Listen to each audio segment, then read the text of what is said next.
Marketing numbers are basically fairy tales for grown-ups who love gadgets. You see a big bold label screaming about 1,000 watts of power, and you naturally think you're buying a literal rocket ship on 2 wheels. That specific number is plastered all over the digital storefronts and the social media ads. It is the headline. It is the hook. But once you start digging into the actual technical specifications, the story starts to fall apart. The motor inside that heavy-duty, fat tire bike is actually rated for 500 watts of continuous power. That is exactly half of what the title promised you. The 1,000-watt figure is just a peak surge.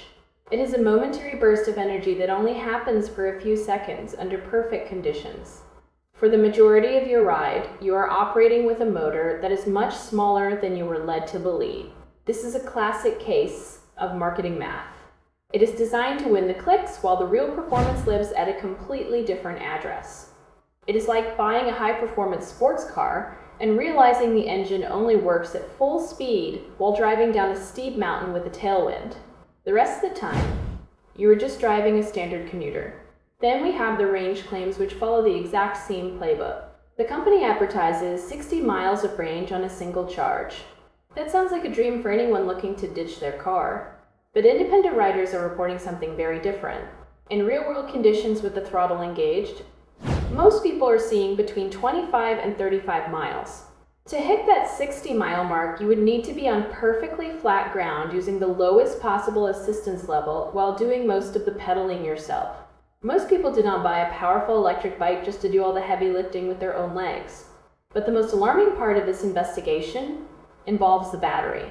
There was a massive official recall involving tens of thousands of these units. The Safety Commission cited serious overheating risks.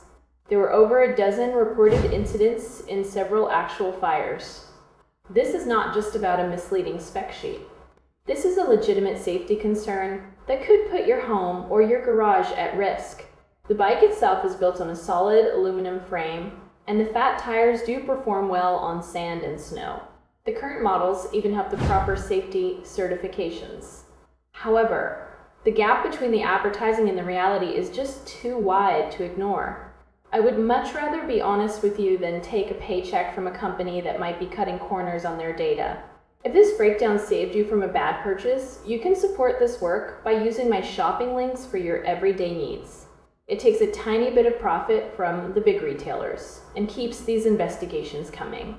Stay sharp. Keep your eyes on the fine print and do not let the big numbers on the box fool you. I will see you in the next one where we separate the high quality gear from the expensive garbage.